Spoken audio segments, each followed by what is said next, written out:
He wasn't supposed to dig there.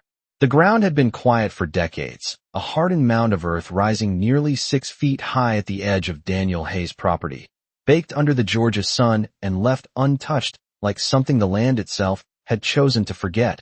But Rex didn't forget. Rex never forgot. And that was the problem.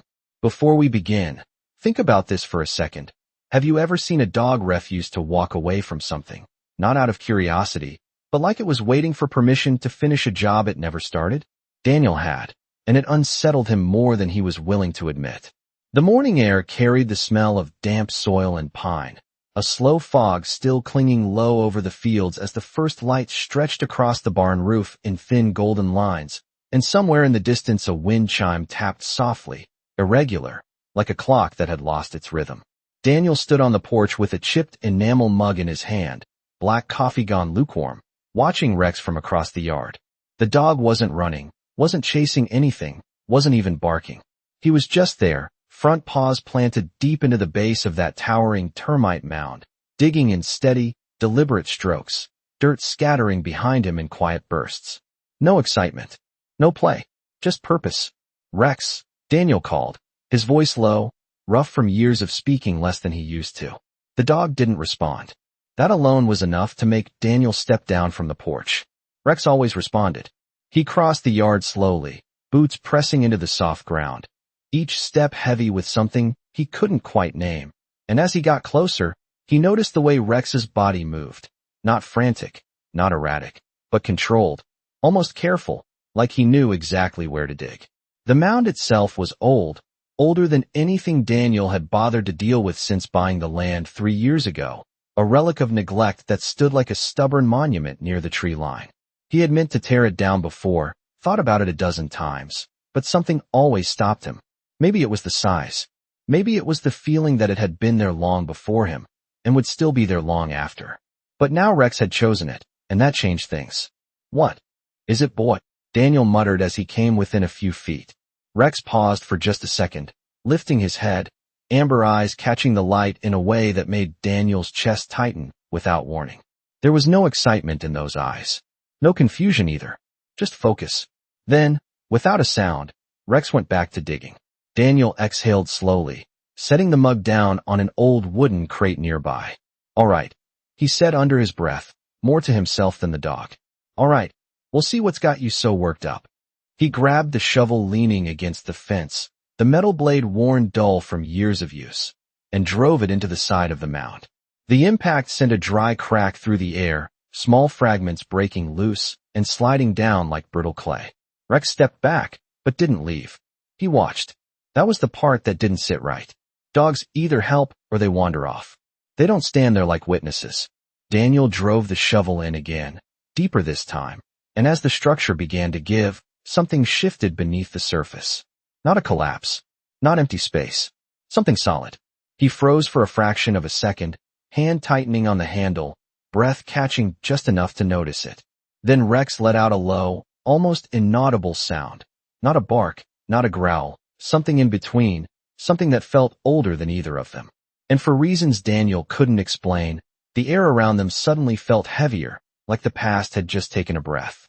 Daniel did not move right away. The shovel still pressed into the fractured mound as if the earth itself had asked him to stop and listen. And for a moment the only sound was the faint rustle of loose dirt settling back into place and Rex's steady breathing beside him, slow and controlled, like he had been waiting for this exact moment for a very long time. Daniel shifted his weight and pulled the shovel back, the metal scraping softly against something beneath the surface, not stone, not root, something cleaner, sharper, a different kind of resistance that did not belong to soil or insects or anything that should have been buried inside a termite mound that had likely stood there for decades. He crouched down, setting the shovel aside, his hands moving without hurry now, brushing away layers of packed dirt with careful strokes, as if he already understood that whatever was hidden here did not need force, it needed respect. Rex stepped closer, close enough that Daniel could feel the warmth of his body at his side.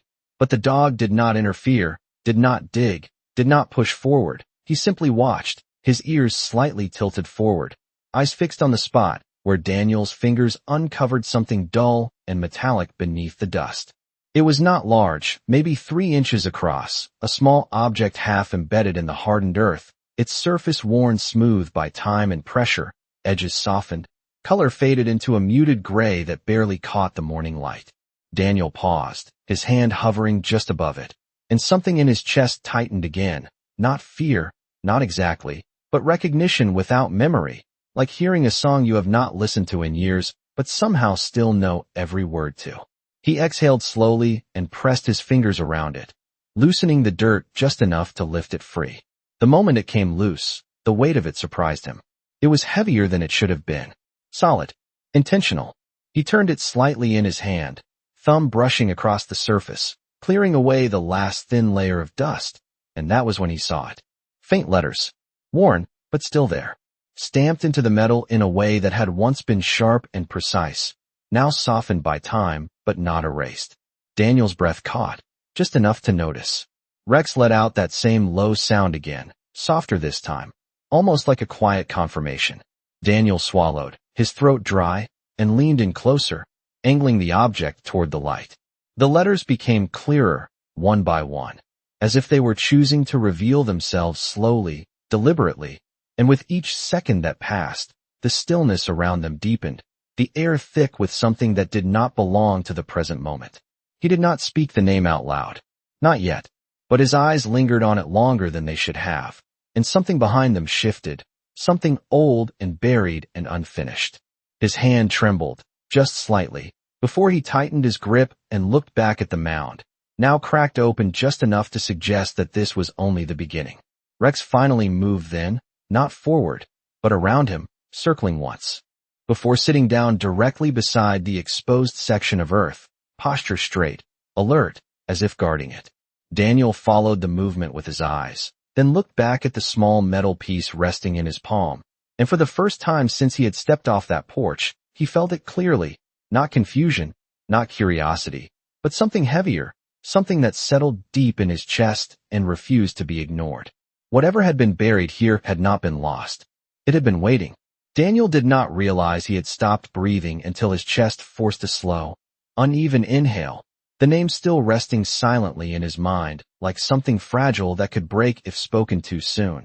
And for a long moment, he just stayed there, crouched in the dirt with that small piece of metal in his hand, while the morning stretched quietly around him, the light climbing higher, the fog thinning, the world continuing as if nothing had shifted when in truth everything had. Rex remained beside the opening, still and watchful, his posture unchanged, but there was a tension in him now. Not fear, not urgency, something deeper, like a memory that did not belong to him alone. Daniel glanced at the dog, then back at the mound, his eyes tracing the cracks he had made with the shovel, noticing now how the structure seemed layered, not random, not natural in the way termite mounds usually formed, but almost as if something had been built around something else, sealed over time, hidden in plain sight. "This does not make sense," he murmured, his voice barely more than a breath. And yet the words felt heavier than they should have. He shifted forward again, setting the metal piece carefully on the crate beside him, almost instinctively treating it like something that deserved not to be dropped or misplaced, then reached back for the shovel. This time, he worked slower, more deliberate, each strike controlled, each movement followed by a pause, as if he was listening for something beneath the surface. The mound began to give way in uneven sections, chunks of hardened earth breaking apart and falling aside, revealing darker soil beneath, soil that had not seen air in a very long time. Rex stood now, stepping closer again, his nose low, hovering just above the exposed area, but he still did not dig, did not interfere, only guided with presence alone, shifting slightly when Daniel's shovel moved too far from a certain point, letting out a soft breath that seemed almost corrective, and Daniel adjusted without thinking, as if he understood the signal without needing it explained. Minutes passed, or maybe longer, time slipping into something quieter, less defined, until the shovel struck something again, this time with a hollow sound, not solid metal, not stone, but wood, old and softened, the kind that had been buried long enough to forget it was once part of something living. Daniel froze, then slowly knelt again, setting the shovel aside once more, his hands returning to the dirt, brushing carefully, uncovering the edges of what looked like a small box, no more than a foot wide, its surface worn and darkened, corners rounded by years beneath the earth. His fingers traced along the top, clearing away the last of the soil, revealing faint lines, maybe carvings, maybe just the grain of the wood. It was hard to tell.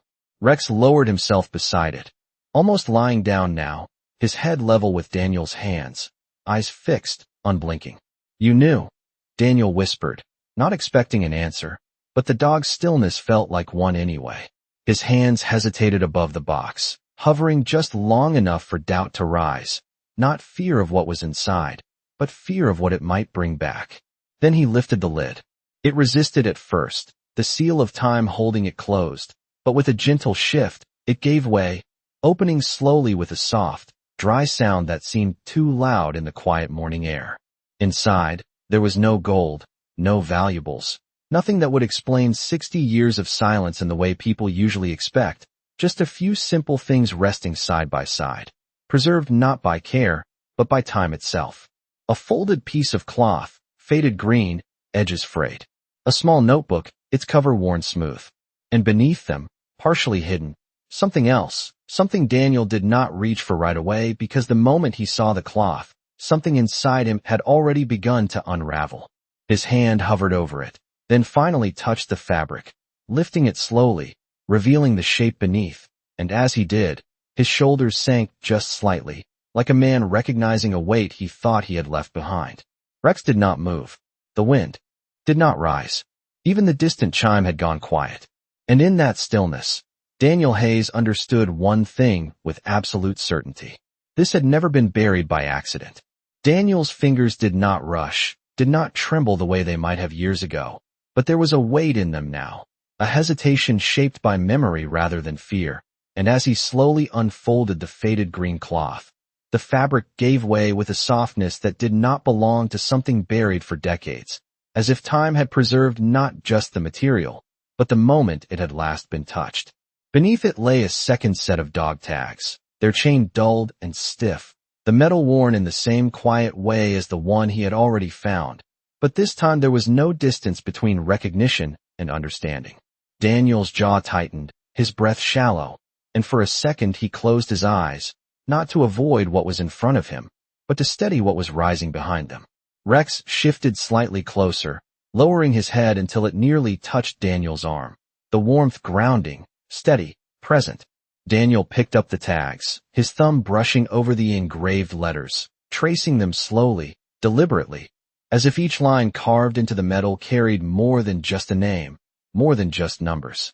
"You should have been found," he said quietly, the words barely audible, but heavier than anything he had spoken in years. The wind stirred faintly through the trees, carrying the scent of dry grass and distant earth, and somewhere far off a crow called once before falling silent again. Daniel opened his eyes and reached for the notebook next, lifting it carefully from the box, its cover cracked but intact, edges softened by time. He turned it over in his hands, studying it, as if trying to read it without opening it, as if part of him already knew what it would say. Rex did not move, but his eyes followed every motion, steady and unwavering. Daniel exhaled slowly, then opened the notebook. The pages inside were yellowed but legible, the handwriting uneven in places, as though written under strain, but clear enough to follow, line after line pressed into paper that had held on to every word for 60 years. He did not read it all at once. He could not. His eyes caught only fragments at first, pieces that stood out like echoes, coordinates, a date, a name he had not allowed himself to say out loud in decades. His hand tightened slightly on the page, and the air around him seemed to press closer, the present thinning as something older began to take its place. The farm, the trees, the quiet morning all remained, but they felt distant now, like a backdrop fading behind something that refused to stay buried. "We thought you were gone," Daniel said, though the words sounded hollow even to him, because deep down he knew that had never been entirely true. Rex let out a soft breath, not a sound of distress, not a warning, just a quiet presence that filled the silence in a way words could not.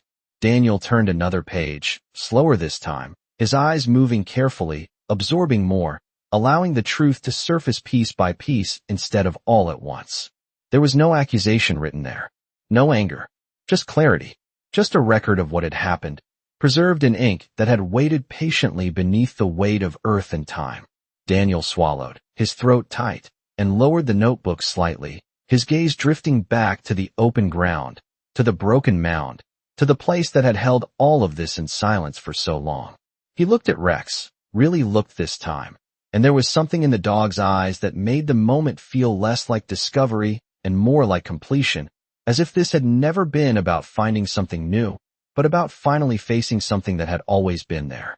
Daniel nodded once, slow and deliberate, and turned back to the box, knowing without needing to be told that this was not the end of what had been hidden here, only the beginning of what needed to be understood. Daniel did not turn another page right away, his eyes fixed on the open notebook as if the words might rearrange themselves if he waited long enough, as if time might soften what had already been written, but it did not, and the longer he stared, the clearer it became that this was not a story meant to comfort him. It was a record meant to be found exactly as it was. The breeze shifted again, warmer now, carrying the dry scent of sunlit grass, and somewhere behind him, the loose screen door tapped once against its frame, a small sound that belonged to the present, but Daniel did not move toward it. He stayed where he was, kneeling in the dirt beside a hole that should have never existed, holding a notebook that had waited 60 years for someone to read it. Rex lowered himself fully to the ground now, his body pressed lightly against Daniel's side, not demanding attention, not seeking reassurance, just there, steady as ever, like a quiet witness to something that needed no explanation between them. Daniel finally drew in a slow breath and looked back down at the page, forcing himself to read more than fragments this time, to follow the lines as they were written, to let the voice on the paper speak without interruption. The handwriting grew tighter in certain places, the spacing uneven, but the message remained steady, calm in a way that made it harder to ignore. There were no accusations, no blame directed outward, only a clear account of what had happened on a day Daniel had spent years trying to remember differently.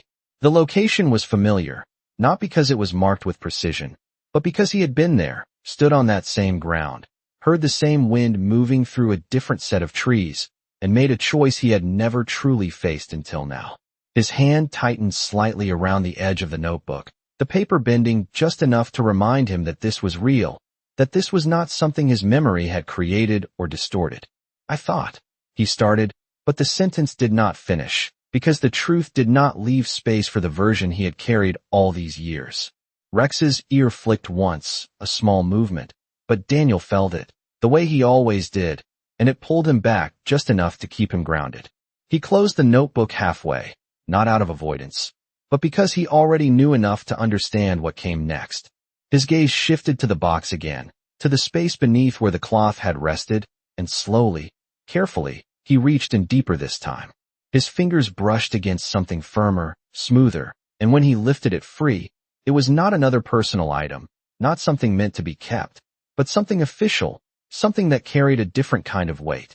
A sealed envelope, its edges stiff, the paper thick, marked with a faded insignia that had once represented authority, structure, command. Daniel stared at it for a long moment before turning it over, the seal already broken by time, the contents waiting just as patiently as everything else had. He did not open it right away. Instead, he looked out across the field, the sunlight now fully settled over the land, the shadows shorter, the world brighter in a way that felt almost out of place against the heaviness settling inside him. "You waited," he said quietly, not sure if he was speaking to the man whose name he now held in his memory, or to the dog beside him, or to something else entirely. Rex did not move, but his presence felt stronger now, more certain, like a silent answer that did not need to be spoken. Daniel looked back down at the envelope, then finally slid a finger beneath the flap and opened it, the paper inside unfolding with a soft, deliberate sound. And as his eyes moved across the first lines, the last piece of what had been buried began to rise into the light, not with force, not with anger, but with a quiet clarity that left no room for denial.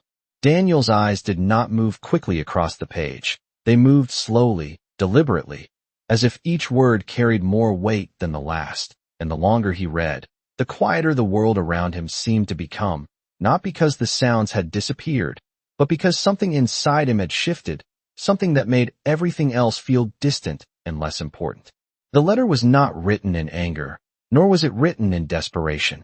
It was written with a kind of calm acceptance that only comes when a man understands exactly what is happening and has already made peace with what cannot be changed. The handwriting was steady, even toward the end, the lines straight, the spacing careful, as if the writer had wanted to make sure that nothing would be misunderstood, not now, not later, not even after 60 years beneath the earth. Daniel's grip tightened slightly on the paper as his eyes reached the part he had not expected, not because it revealed something new, but because it confirmed something he had spent a lifetime trying not to name. The account was simple. The unit had been moving through unfamiliar ground, the terrain uneven, visibility limited, communication strained. There had been a moment, brief but decisive, where a call had to be made, a direction chosen, a risk accepted or avoided. Daniel remembered that moment, not as it was written, but as he had chosen to remember it, shaped by time, softened by distance. But the letter did not soften anything. It did not accuse him, did not blame him, did not even mention his name in the way Daniel had feared it might. Instead, it described the decision itself, clear and unfiltered, and the consequence that followed, not with bitterness, but with clarity. If you are reading this, the letter said, then it means someone finally came back. Daniel's breath faltered, just slightly, the words settling deeper than anything else he had read so far. He glanced down at Rex for a moment, the dog's steady presence grounding him again, then looked back at the page. Do not carry this as guilt. The letter continued. Carry it as truth. There is a difference. Guilt will bury you. Truth will bring you home. Daniel swallowed hard, his throat tight, his eyes lingering on those lines longer than they needed to, because they felt like they were written for him, even though they never mentioned him at all. The wind shifted again, brushing lightly across the open ground, lifting a thin layer of dust that caught the sunlight before settling back down, and for a brief moment it felt like the land itself was exhaling. Daniel lowered the letter slightly, his hand no longer steady in the way it had been before, but not trembling either, just carrying the quiet weight of something that had finally been seen for what it was. Rex shifted his head just enough to rest it gently against Daniel's knee, the contact soft, deliberate, and Daniel let out a slow breath he did not realize he had been holding. You did not blame me, he said under his breath, the words barely audible, more a realization than a statement, and something in his chest loosened just enough to let the next breath come easier. He looked back at the open ground, at the broken mound, at the box that had held all of this in silence for decades, and then back at the letter, reading the final lines with a quiet focus that no longer resisted what they meant. If it takes time, let it take time. But do not leave this place the way you found it. Daniel closed his eyes for a brief moment, not to escape, but to absorb, to allow the weight of those words to settle into something that could finally be carried without being hidden. When he opened them again, the world did not look different. The field was still there. The trees still stood. The morning had fully arrived, but something inside him had shifted into place in a way it never had before. He folded the letter carefully, placing it back into the envelope, not as something to be hidden again, but as something to be preserved with intention this time. Rex remained beside him, steady and present, and Daniel rested his hand briefly on the dog's head, the gesture quiet but full, a silent acknowledgement of the role Rex had played in bringing all of this back into the light. He looked once more at the ground before him, then at the small collection of items now resting outside the box, and for the first time since this began, he understood what needed to happen next, not because the letter told him, but because the truth no longer left room for anything else. Daniel did not stand up immediately, even after the letter was folded and set aside with a care that felt almost ceremonial, because something about the ground in front of him had changed, not in appearance, but in meaning, and leaving it as it was no longer felt like an option he could justify to himself. The sunlight had climbed higher now, warming the back of his neck, drying the thin layer of sweat that had formed without him noticing, and the quiet of the field carried a different kind of weight, one that no longer pressed down, but settled in, steady and undeniable. Rex lifted his head slightly, watching Daniel with that same focused stillness, as if waiting not for a command, but for a decision. Daniel glanced at him, then back at the open space where the box had been uncovered, and nodded once, slow and certain. "We are not done," he said quietly, more to the moment than to the dog. And this time Rex moved without hesitation, stepping forward just enough to stand beside the opening again, his posture aligned with Daniel's in a way that felt less like training and more like understanding. Daniel reached for the shovel once more, but the way he held it had changed, the urgency gone, replaced by a kind of measured purpose, and as he pressed the blade into the soil again, he did so with the awareness that he was not digging to uncover something unknown, but to complete something that had been waiting far too long.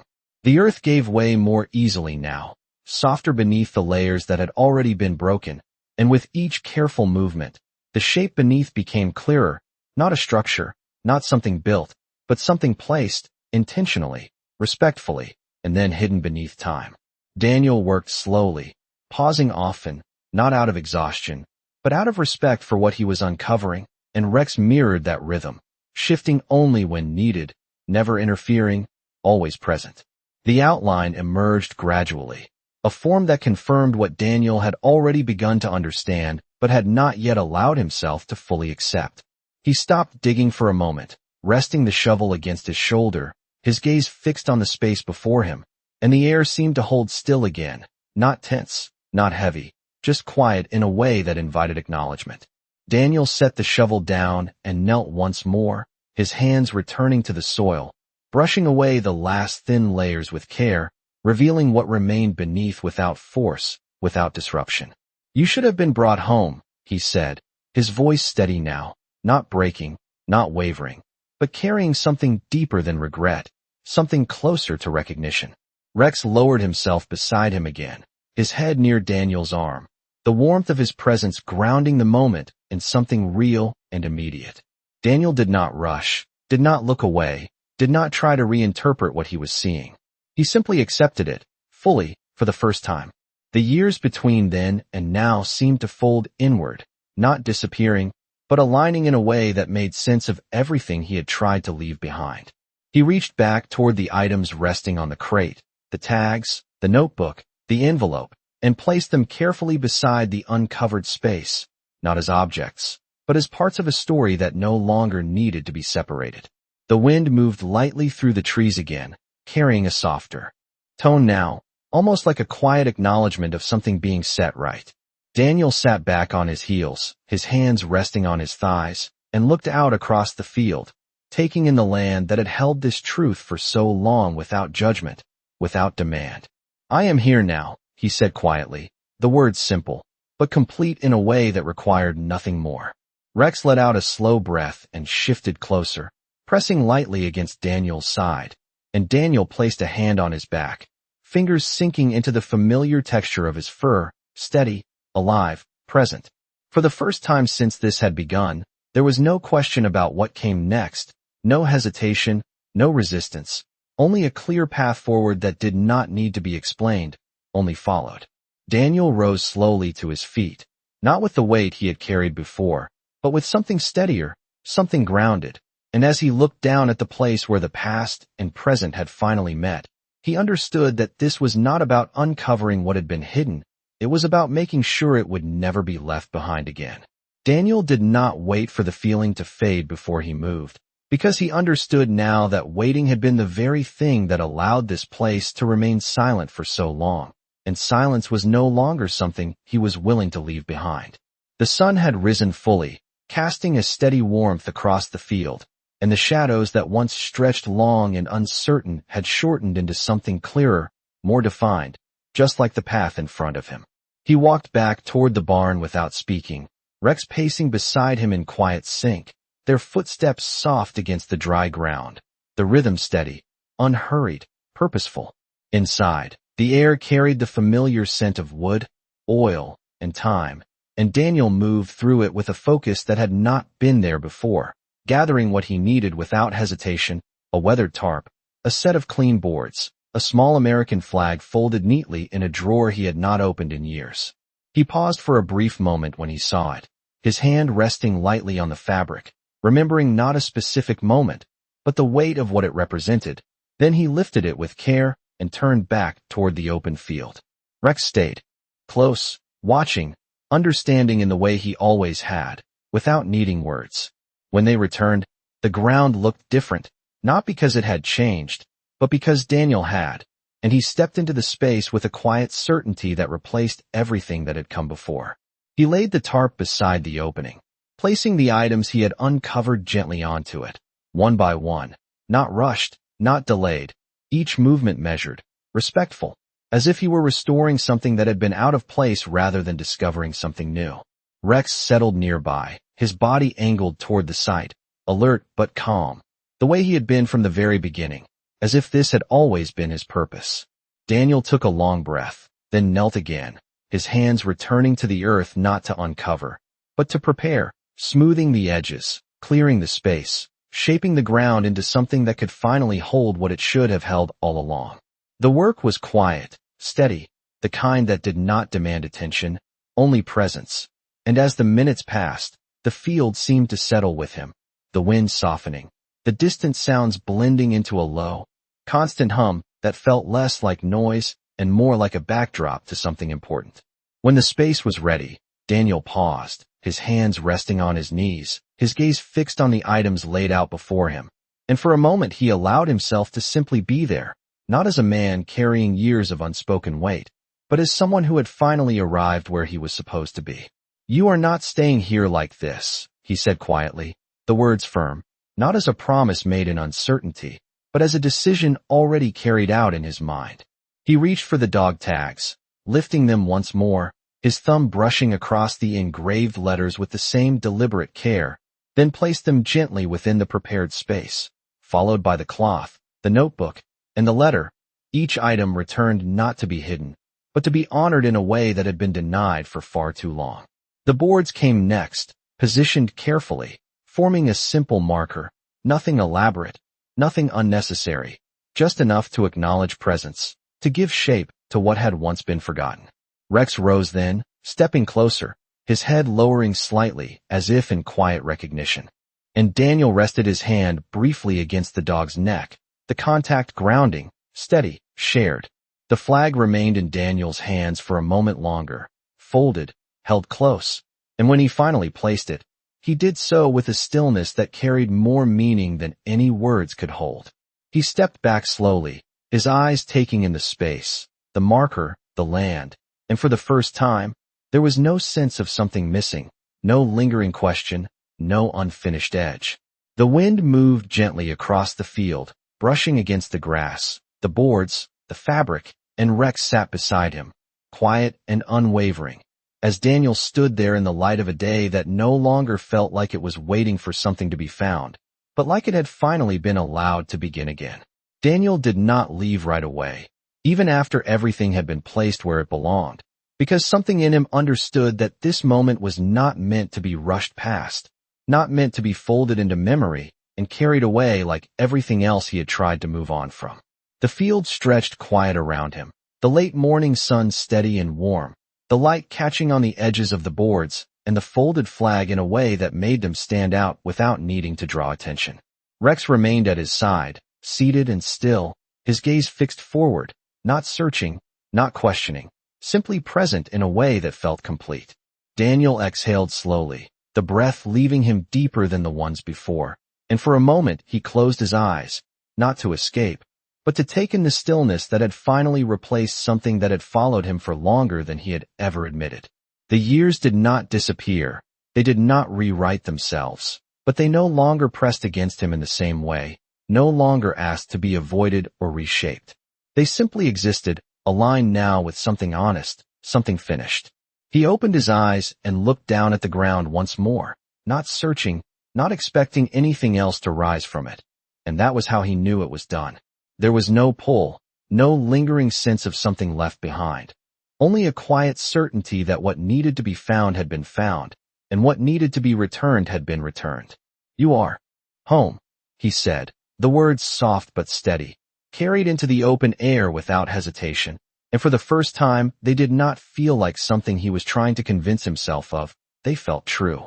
Rex shifted slightly, leaning just enough to brush against Daniel's leg, and Daniel rested his hand on the dog's head, fingers pressing gently into the fur, the contact grounding, familiar, real. He did not say thank you, because it did not feel like the right word for what Rex had done, for what Rex had understood before he ever could.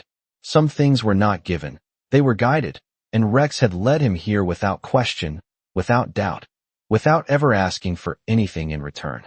Daniel stood there a while longer, letting the quiet settle fully, letting the field, the trees, the open sky take in what had changed without needing to announce it.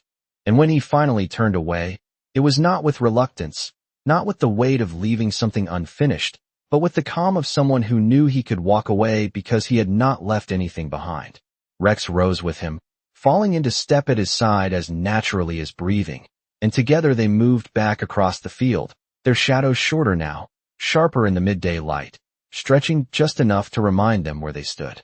The house came into view again, the porch, the old crate, the mug still sitting where Daniel had left it, the surface of the coffee now still and cool, untouched by everything that had unfolded since. Daniel picked it up, holding it for a moment, then set it down again without taking a sip, because it no longer mattered. What mattered was already behind him, and for once, behind him did not mean lost. As he reached the porch, he paused, turning just slightly to look back one last time, not out of doubt, but out of acknowledgement, and the field remained quiet, unchanged in appearance, but different in a way only he would ever fully understand. Rex sat down beside him again, following his gaze, and for a brief moment they simply stood there together, not as a man and a dog who had uncovered something buried, but as two souls who had carried something to its proper place. The wind moved gently through the grass, a soft, steady sound that did not interrupt the silence, but became part of it, and Daniel gave a small nod, almost imperceptible, before turning back toward the house. Some stories do not end with answers, they end with peace, and as the door closed quietly behind him, leaving the field open and undisturbed, the land no longer held a secret, it held a memory, and for the first time in 60 years, that memory was no longer alone.